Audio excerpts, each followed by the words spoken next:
The first 24 hours after disaster are the most dangerous. Earthquake, hurricane, power grid collapse, geomagnetic reversal. It doesn't matter. What you do in the first day determines whether you're safe or scrambling for survival. Today, I'm going to give you step-by-step 24-hour action plan to protect yourself, your family, and your future.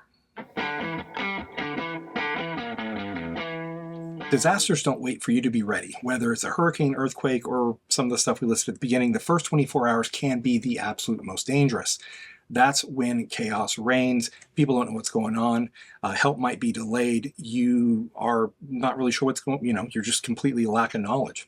I've been prepping for over 25 years, just as a normal guy living in the suburbs with a family, kids, and a passion for preparedness and a desire to help each and every one of you be prepared for whatever you might face. Today, I'm sharing the ultimate first 24-hour plan. Let's get into it. It was supposed to be a normal Tuesday in the early fall for you, your spouse, and your 2 kids, filled with work and school. It is coming up on your lunch break when the lights of your office go dark. The sun spilling through the windows providing the majority of the light. You look down at your phone. It too is dark. You push the side button. No response. You tap the screen. Over and over and over. No response. Today is the first day of a new world as a massive cyber attack focused on the U.S. homeland and infrastructure has crippled the majority of the country.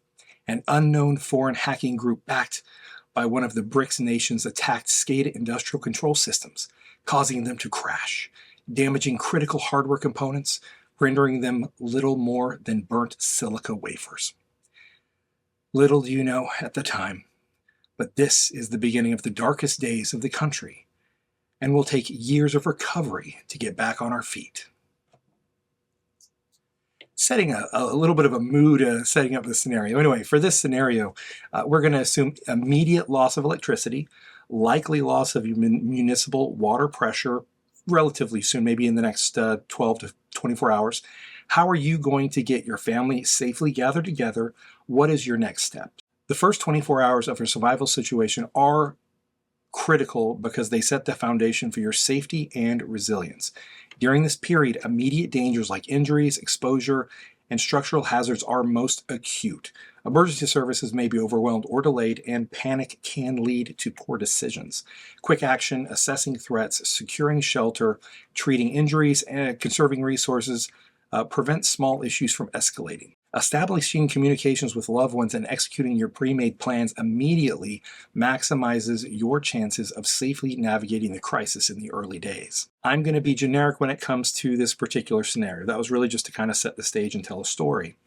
Because you're going to have to adapt to whatever disaster you find yourself in, and it could be anything that we've talked about today. So we're going to do this minute by minute, hour by hour for the first 24 hours. Right now, you just realize there's a disaster. It's minute 0. What are you going to do? One is you're going to check your immediate area for safety issues, right? Is there a fire? Is your building damaged? Is there an imminent threat of you being harmed in some way? If there is, act immediately. Get out of there, respond to the fire, help people get out of the building, get to your car, right? First things first, but move. You got to move. You got to act fast. If you need to deal with first aid stuff, stop bleeding, treat injuries, do all that kind of first aid stuff. And then if you're, say, at home, this wouldn't really apply if you're at work, but if you're at home, shut off your utilities, particularly your gas. If you're on like a city gas or something like that, natural gas, you need to make sure that that's shut off. You might want to disconnect your house from the grid and potentially even close off the water valves to your house. But as soon as you get those things done, you need to stop and think and try to identify what this disaster could be.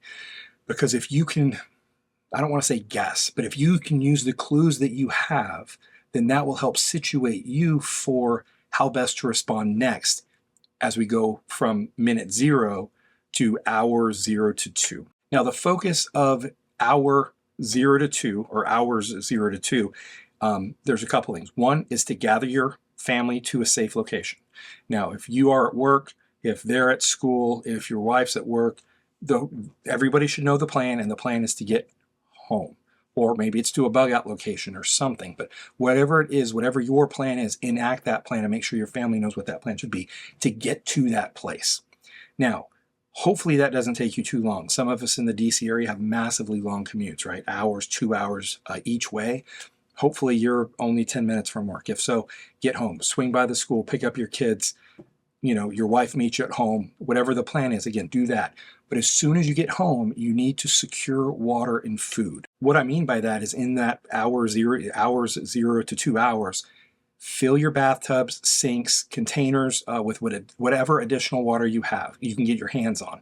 That's safe and potable. Hopefully you've already got 14 days to a month's worth of water storage for each person in your household. But if not, whether or not you do, stock more water. Fill bathtubs, sinks, containers, whatever you can do to fill up as much water as you can.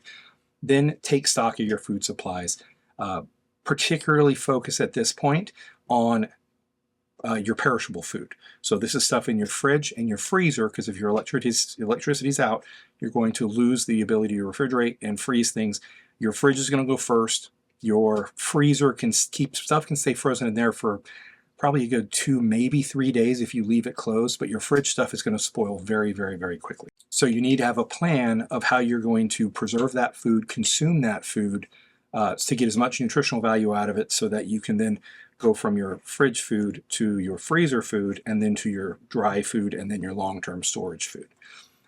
But you want to start rationing, particularly water, immediately. And there's, depending on the situation, again, I can't be too, there are different disasters and different scenarios, and your ability to get water and how much water you have can vary widely from everybody else. But the big thing is to preserve water and ration it immediately. And I should say in that first hour also is have an eye for defense.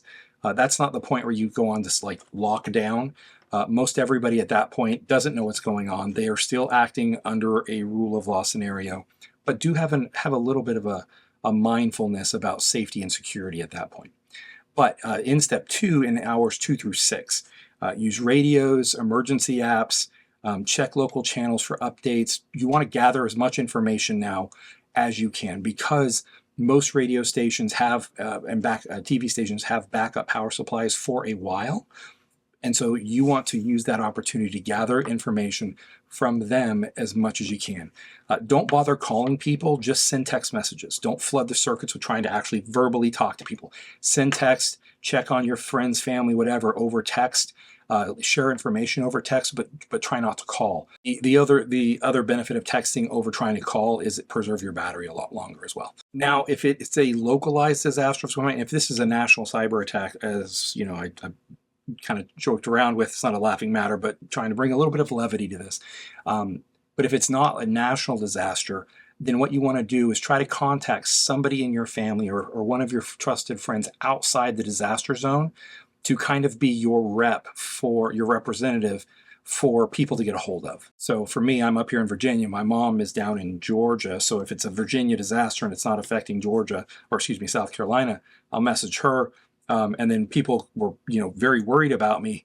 Well, let me call David's mom, see if she's heard anything. And the answer will be, yeah. He texted me, they're okay, they're home, they're going through their plan, they're doing great. Now, next step is step 3, and this is really focusing on shelter and warmth, and we're talking hours 4 to 8, right? Now, if you knock these things out ahead and you're ahead of schedule, great. But I'm trying to give you some kind of a realistic way to work through things, give time for each thing to happen. But this one, we're focused on warmth and shelter. And the reason why is because I said the cyber attack happened at noon. So if it happened at noon now where it's, the sun's starting to set, if it's wintertime particularly, it's setting at 4 or 5 o'clock, reinforce your home, barricade doors, windows, whatnot for that first night. Again, the first night, you're not really going to have a lot of safety issues, I don't think, unless people realize the magnitude of the situation. If it's a cyber attack, information is going to pour out very slowly as to what really happened. If it's a earthquake, hurricane, that kind of thing, again, the first night, other than the physical safety of you don't have to worry about roving mobs trying to steal your food at that point. People aren't hungry yet. They're not thirsty. They're not starving. So it's that first night, but do reinforce your home, make it a little safe. Gather blankets, sleeping bags, extra clothing to stay warm. Then also make sure you prep your lights, your light sources, flashlights, candles, lanterns. Again, I'm not a huge fan of candles because I don't like the fire danger. Flashlights, LED lanterns, rechargeable, your battery packs so you can recharge your phones, your flashlights. Make sure everybody's got one, headlamps, all that kind of stuff. And then once that's situated, I highly recommend that you start verifying your bug out bag is ready to go.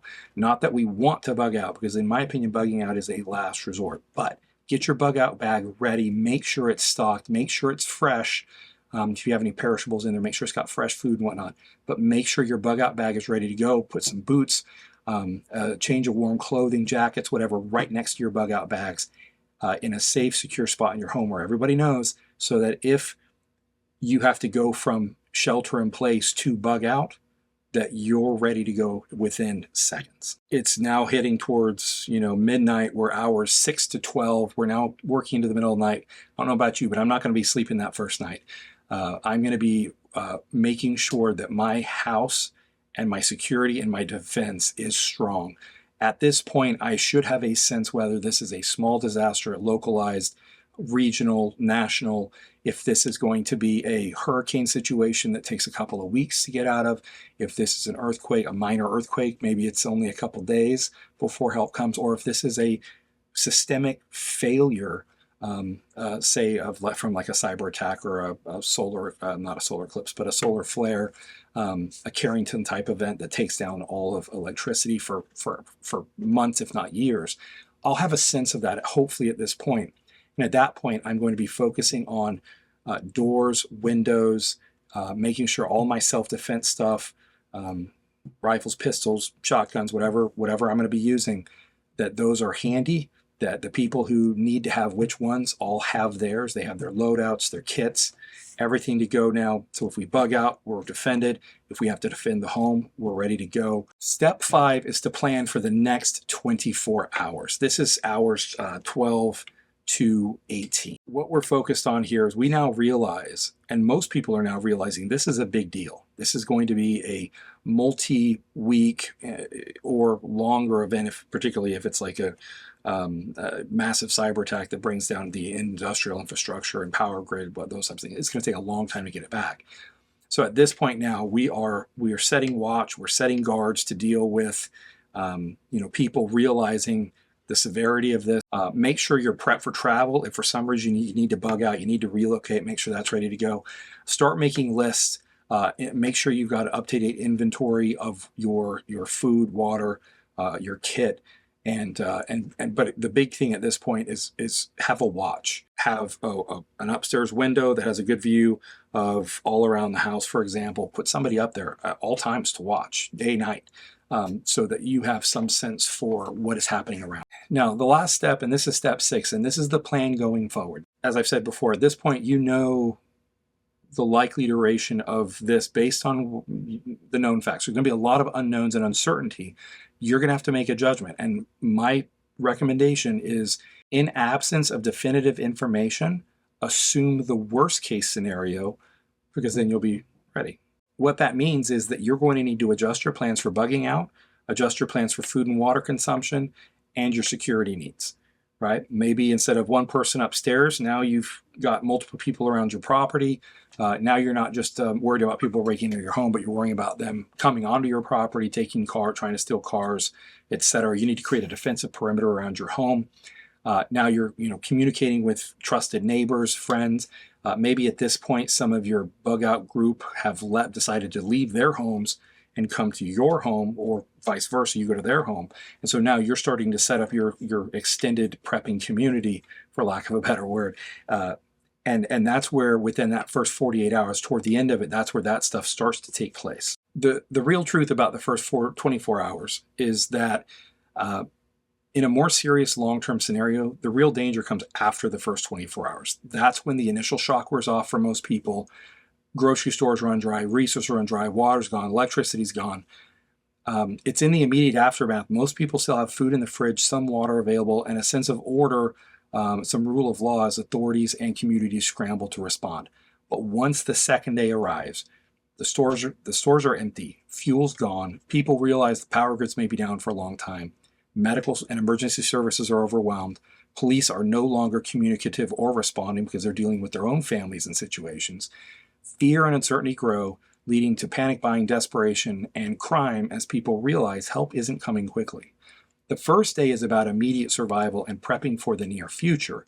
The days after test endurance, preparation, and the ability to adapt in a world where the normal systems we rely on no longer function. Disasters don't give you a warning, but if you follow this 24-hour survival plan, you'll be way ahead of most people and in the best position that you can be in and as ready as possible.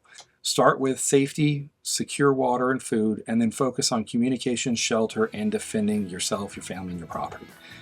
And remember, the first day sets the tone for everything that follows. If you want a complete checklist for beginner preps, it's linked in the description. If you want to know the top 5 mistakes that could get you, that could kill your prep plan, that's my last video, check the video above. Thank you for watching, and we will see you next time.